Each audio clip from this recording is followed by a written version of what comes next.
Merci.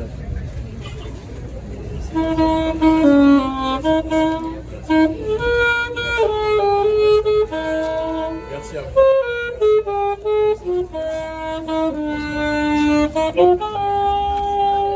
Merci.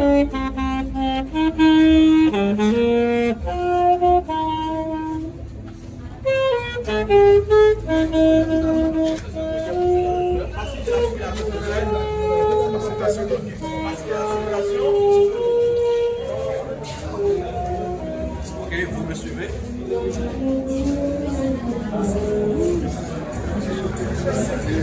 Équipe d'accueil, au milieu de moi.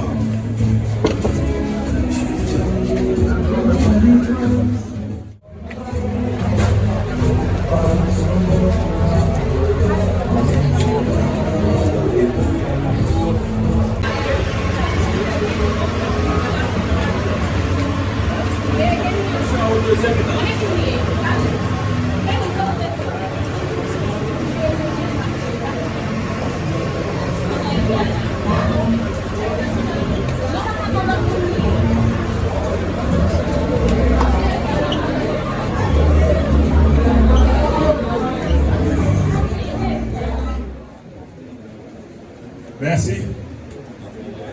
Vous devez pouvoir, jusqu'à présent, avoir le courage de chanter l'hymne national, même s'il y a des couplets qui font problème. Du sol soit un seul maître, dans nos points de traite.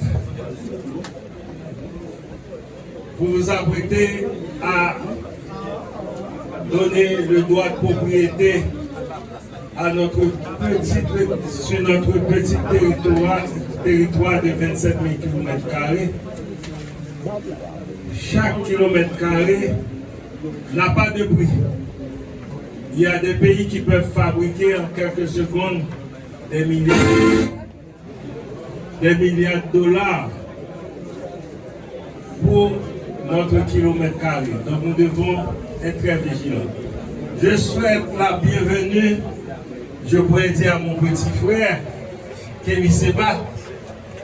Il avait 1 an, comme moi en 1982, j'écrivais à la faculté et à l'ULB, Université de Bruxelles, mon mémoire, Introduction au panafricanisme.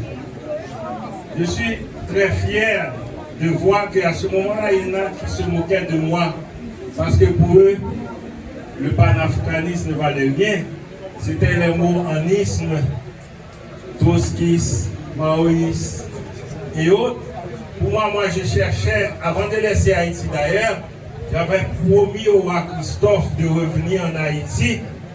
Et pour nous, ce qui est important, parce que je questionnais cette histoire, pourquoi nous devons toujours suivre les autres.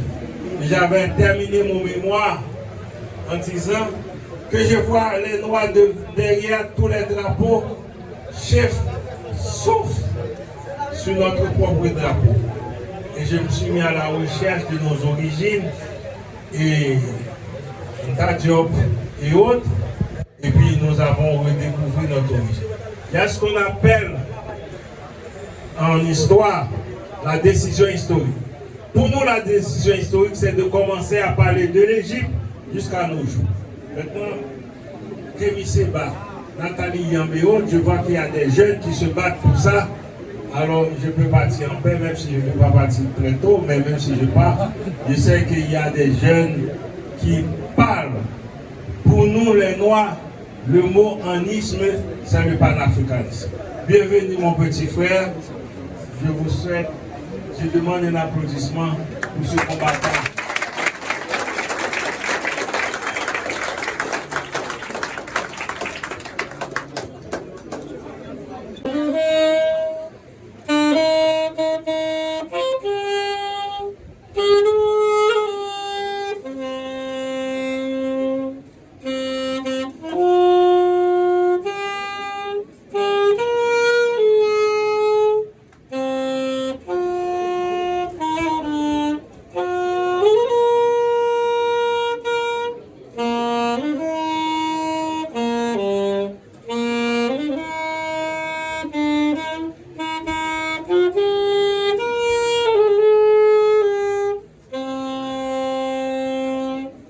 l'espérance, la jeunesse d'Haïti. Applaudissez-vous, s'il vous plaît.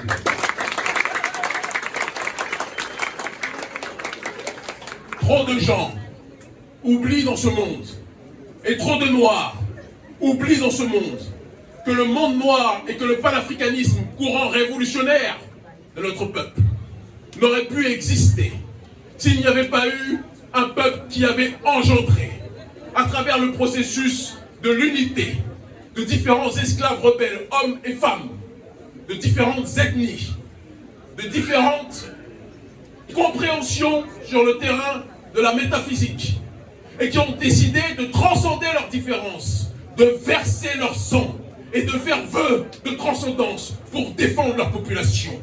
Ces gens-là, ce sont ceux qui ont fait la cérémonie du bois caïman. Et cette cérémonie de libération n'est pas une cérémonie que pour Haïti, c'est une cérémonie pour le peuple noir dans sa globalité.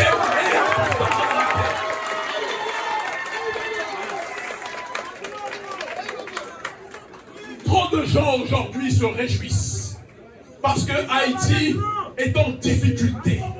Mais on ne peut pas comprendre une histoire si on ne rappelle pas l'introduction, si on n'analyse pas le développement et si on se contente uniquement de la conclusion.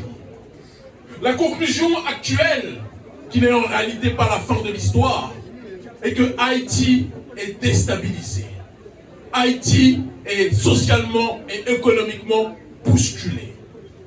Mais il est important que l'on comprenne comment on est arrivé à cette étape et comment on pourra, avec une démarche d'analyse prospective et de compréhension géopolitique et historique, s'en sortir. Il est important que je vous dise, avant de rentrer dans le vif du sujet, que je suis venu avec ma délégation depuis l'Éthiopie. Nous avons fait le voyage le plus long de notre vie parce que nous avons dû contourner certains pays qui n'aiment pas ceux qui se battent pour la liberté du peuple noir. Nous avons dû contourner le Canada, les États-Unis, arriver à Cuba, faire le tour du monde d'Éthiopie jusqu'à ici pour venir vous voir. Nous avons payé nous-mêmes nos billets d'avion. Nous avons pris nous-mêmes dans nos économies parce que vous êtes pour nous l'avenir de notre peuple.